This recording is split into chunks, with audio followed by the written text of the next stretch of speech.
Hello, my dear PH. Saludo. Balita. Saludo.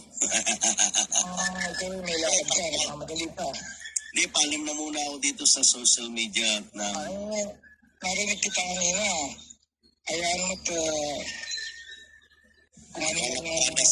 ikaw na wala sa community, ha, PH? Ako nag-decision ako sa community. Lalayasan ko na to. Iba ako papunta. Salamat naman at binanggit mo yung nagpayo sa'yo na si Shooter at si Buenas. Huwag kang mag-alawat, hindi ako makinig sa dalawa. Hindi, ako naman sa community na to, tapos na ako nila. Tapos na ako dito. Ngayon ko na yung dapat. Kahapon yun na nagsabi sa akin, nandito daw si JC Crew at may gusto daw sabihin. Doon pa lang sa intention niya, tanggap ko na at ayoko nang buksan pa kung ano man yung naging mga issue dito. Saludo ko, PH. At least nagkakilala tayo ng lubusan, pinakita mo na tunay na lalaki ka. Saludo ako sa iyo.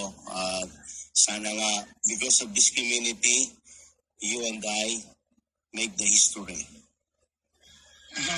And I would say that is the history. What is the word from you? And what is the word from me? And you made a decision and I made my decision. And I cannot break my decision. And your words that you promise, I respect that. That's why I told you, even though privately, I salute you. And thank you so much for the words. And I'm hoping that you and I will not be the root of evil here. That's what they said.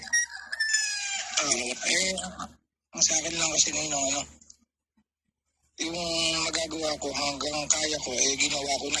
Yes. Kung hindi ko naman kayang ipilit kung ano yung pinaglalaban ko at ayaw naman tanggapin, ayos na sa akin yun. At least nakita ko kung ano sa akin. You did your part. Saka lesson na din sa akin yan. Pero ang sa akin lang lilipat ako sa ibang community at baka sakaling doon ako mas kailangan, doon mas mapakinggan. Ayoko bang yung sa tingin ko kakayahan ko malimitahan. Yes. Hindi naman kinakailangan makipag-away o ano pa man, yung pagsasalita lang ng katotohanan dahil may mga kaibigan din tayo sa ibang community. At ako naman yung pagpunta ko doon hindi naman ibig sabihin yung mga kaibigan natin dito iwanan ko. Kasama ko din sila. Hindi na lang ako makikialam sa kung ano mga issue dito sa community na to regarding kay Nani Patosa, kay Joanne, sa iba pa na hindi ko na kailangan banggitin. Ako ay noon pa man wala akong kinalaman sa kahit anong problema nila.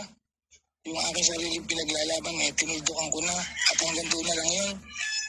Alam ko naman na sa pag-alis ko may mga kasunod pa yan. Dahil tulad nga sabi ko, merong hindi natapos so may buntot yan. At ako naman handa akong harapin.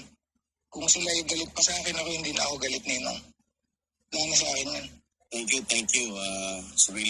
It's really appreciated from David Ilagan for what is your words, and that is awesome. That's why I salute my 2 hands for you, and that's really a good words from PH Most Wanted. That one PH Most Wanted showed what is the reality that he's talking about.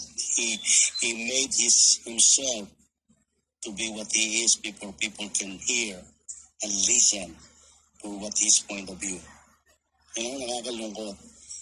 Pinabayaan pa nilang makagawa ka ng isang hindi maganda. Sila ang naglubog sa iyo, ikasasama mo bago ka nila mapakinggan at maunawaan. Diba? Pero saludo ako sa iyo at pinatunayan mo lang kung ano yung punto mo, pinakita mo yung punto mo, at sana naintindihan nila yan. Hindi kita sinisisi sa ginawa mo dahil may point of view ka na sarili mo. PH cannot be David and David cannot be PH. We all have a different mindset that we can present to this community, and whatever we present in this community is up to us, how we presented it. Diba? Kaya para kay PH, you're credible, your credibility is still intact to our public community, and and I'm hoping that you will have a good luck to other communities that you may go, and always I give you the blessings of the good path where you going. Sana wala na yung hatred ng mga tao sa atin. Sabi ko nga, why not? If this the peaceful exit, why not? I have to try what is the peaceful exit for everyone. Di ba? Jennifer, dito ang Jennifer is here home. Yeah. Kita mo, Dad. PH is PH is the man. Ito ng idol ko. Salamat sa iyo, I love you. Siyempre, that's why me and Jennifer have to thank you, you know. It's nothing wrong to thank you because Ganun din ako sa inyo eh. we